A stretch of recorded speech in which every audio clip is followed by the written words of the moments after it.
हरिओम मित्रों, आप सभी का गणेश टीचिंग एकेडमी में स्वागत है। मैं गणेश कुमार यादव आप सभी के लिए यूजीसी नेट, जीआरएफ और झारखंड जेट के लिए डॉक्टर प्रभात कुमार प्रभाकर जी की बुक सीरीज लेकर आए हैं, जो आपके हिंदी साहित्य के लिए अति महत्वपूर्ण है। मित्रों, यह बुक सीरीज आपके न्यू पैटर्न पर आधारित है। आज हम इकाई 8 लेकर आए हैं, जो हिंदी नाटक के अंतर्गत आता है, और आज का टॉपिक अंजू दीदी नाटक है। चलिए अब हम क्लास को आरंभ करते हैं। उपेंद्र नाथ अशक जी का सबसे पहले जीवन चरित्र को देखते हैं।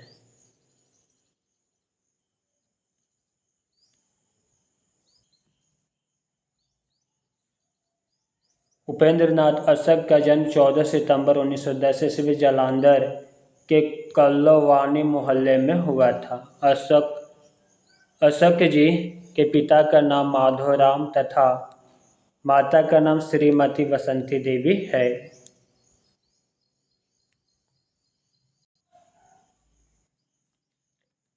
अब हम अंजू दीदी नाटक को देखेंगे, इसमें क्या क्या महत्वपूर्ण टॉपिक दिया हुआ है। अंजू दीदी नाटक की रचना उपेंद्र नाथ अशक जी ने सन 1955 ईस्वी में की। इस नाटक में कुल 9 पात्र, जिसमें 5 पुरुष और 4 स्त्री पात्र हैं।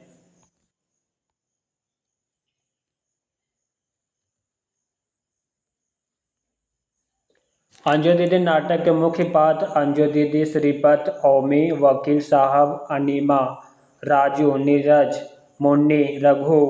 अंजू दीदी नाटक का समस्या प्रधान नाटक, इसमें एक पुरुष पात्र श्रीपत अंजू और अंजलि का भाई और एक स्त्री पात्र अंजू की प्रधानता है।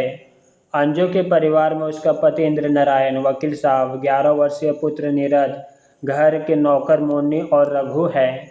नाटक की शुरुआत डाइनिंग रूम से होती है, जहां नाश्ते में देरी होने पर अंजू दीदी अपने यहाँ काम करने वाली मुन्नी पर गुस्सा करती है। अंजू का मानना है कि जीवन एक महान गति है। प्रातः एवं संध्या उसकी सुइयां है, जो नियमबद्ध होकर एक दूसरे के पीछे घूमती है। अंजू दीदी नाटक में अंजू बचपन से ही नाना के यहाँ पली बड़ी और नाना के ही अनुशासनात्मक विचार अंजू पर हावी हो जाता है, जो मृत्यु पर्यंत रहता है। नाटक की एक स्त्री पात्र अनीमा है, जो अंजू की सहेली है। वस्तुतः अंजू दीदी अभिजात वर्ग की महिला की कहानी है, जिसमें नाना से मिले गुणों के कारण हट है, जिसमें दूसरों को परास्त कर देती है। नाटक में अंजू कई बार अपने नाना के सिद्धांतों को दुहाई देती है, जैसे वह कहती है, मेरे स्वर्गीय नाना जी कहा करते थे कि वक्त की पाबंदी सभ्यता की पहली निशानी है, सुगडप्पा नारी का आभूषण है, आदि। सुबह होते ही अंजू की 8 बजे वाली पाबंदी परिवार पर लागू होने लगता है। मुन्नी को डांटते हुए कहती है, 8 बज गए और नाश्ते का पता नहीं। अंजू को अनुशासनात्मक रूप न केवल परिवार पर बल्कि घर के नौकर पर भी प्रभावी रहता है। अंजू का भाई श्रीपत अपने बहन के बिल्कुल विपरीत है। शिष्टाचार के बारे में उनका मानना है कि शिष्टाचार विवाह का योग कालों के बंधन का प्रतीक है। एक दिन अकस्मात श्रीपत अपने दीदी के घर आता है और वह अंजू को इस अहमवादी सोच को मिटाना चाहता है। श्रीपत अंजू द्वारा लादे गए अनुशासन को ही अस्त व्यस्त कर देता है, और वह अपने जीजाजी और भांजा नीरज के साथ लेकर दही के बड़े, मूंग के लड्डू, कुल्फी आदि का मजा लेता है। श्रीपत घर के नौकर को कुल्फी आदि खिलाता है, यहाँ तक कि अपनी बहन अंजू से भी खाने को कहता है, पर वे नहीं खाती। अंजू अपने बेटे नीरज को डिप्टी कमिश्नर बनाना चाहता है, जबकि वह क्रिकेट बनना चाहता है, क्रिकेटर।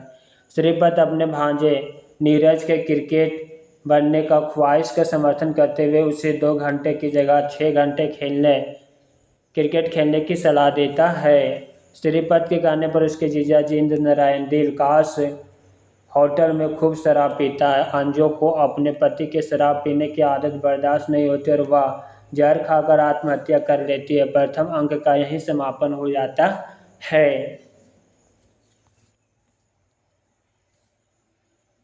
नाटक के दूसरे अंक की शुरुआत भी बैठक तथा डाइनिंग रूम से ही होती है।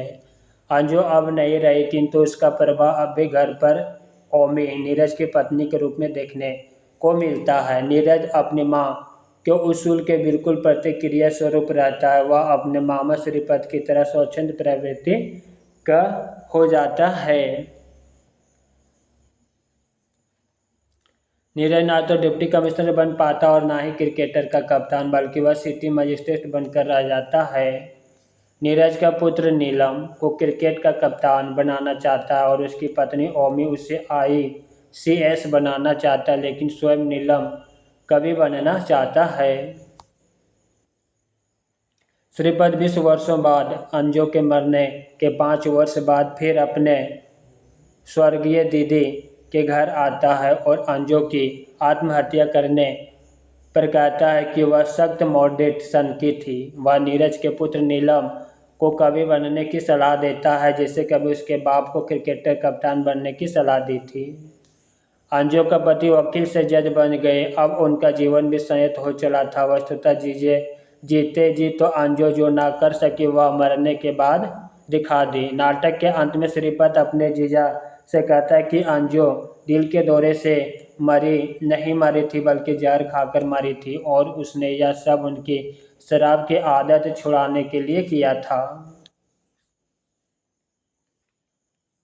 इस नाटक में अंजू परिवार की व्यवस्था को कठोर अनुशासन और अत्यधिक नियंत्रण में रखने वाली, परंतु अंत में स्वयं के अहं का शिकार हो आत्मघात करने वाली नारी के रूप में चित्रित हुई है। इस नाटक का प्रधान पुरुष पात्र श्रीपत अंजू के अनुशासन, नियंत्रण, सभ्यता, शिष्टाचार आदि की व्यवस्था का विरोध करते हुए परिवार के अन्य सदस्यों को इंसान की तरह स्वच्छंद जीवन जीने का संदेश देने वाला पात्र के रूप में चित्रित हुआ है।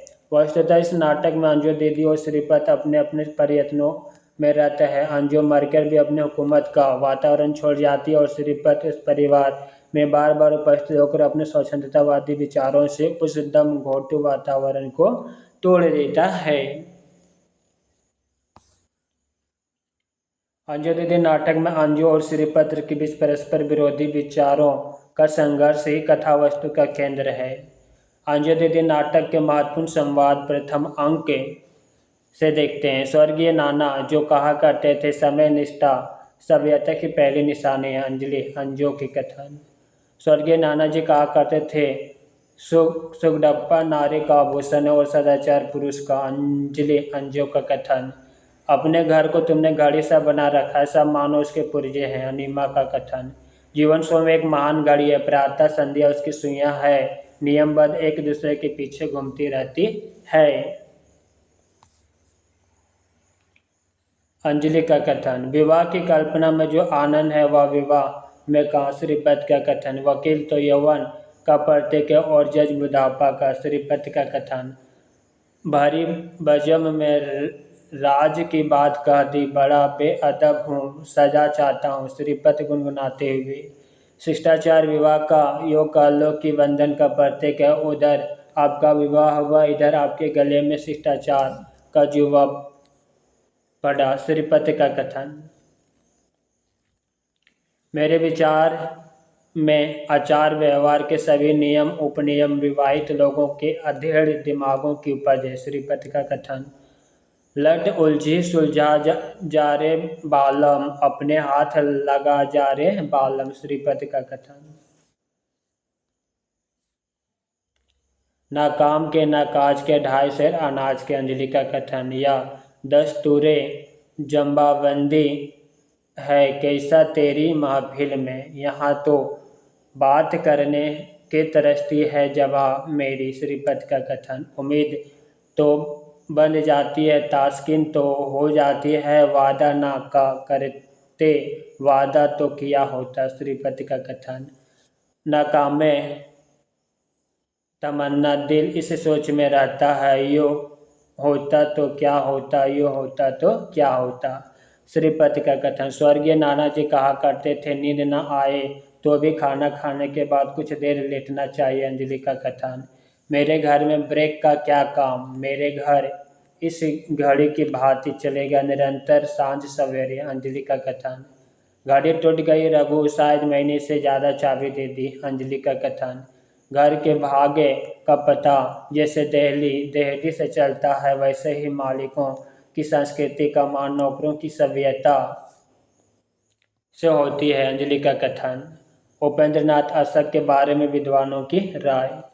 डॉक्टर बच्चन सिंह का कथन। उपेंद्र नाथ अशक हिंदी के पहले नाटककार हैं जिनका ध्यान रंगमंच की ओर गया। डॉक्टर नागेंद्र का कथन। उपेंद्र नाथ अशक हिंदी के पहले ऐसे नाटककार हैं जिन्होंने हिंदी नाटक को रोमांस के कटघरे से निकालकर आधुनिक भावबोध से जोड़ा। डॉक्टर गणपति चंद्रगुप्त का कथन। व्यंग्य की तीखी चोट करने में अशक की बराबरी हिंदी का और कोई एकांकी नहीं कर सका।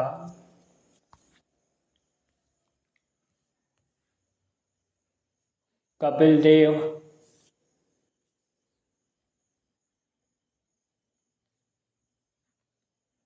देव राय का कथन। परंतु साहित्य के क्षेत्र में प्रतिबद्धता के साथ प्रविष्ट होने का मूल कारण जहाँ तक हमारी समझ में आता है वह उनकी पहली पत्नी की मृत्यु। ख्वाजा अहमद अब्बास का कथन। काम करता ही रहता है, लिखता ही रहता, हंसता ही रहता है, लिखता ही रहता है, नाम अशक है और काम हंसना और हंसाना। कृष्णचंद्र का कथन। मैं ऐसी जिद्दी मुस्तकिल मिजाज धुन का पक्का साहित्यकार बहुत कम देखा। अशक ने जब लिखना शुरू किया उस वक्त साहित्यकारों के लिए परिस्थिति अनुकूल नहीं थी, लेकिन उसी दिनों का संघर्ष अत्यधिक तीव्र था। पर अशक ने परिस्थितियों की परवाह न करते हुए उन्हीं में रास्ता निकालते हुए ना नौकरी की ना वकालत की और साहित्य को ही पैसा बना लिया।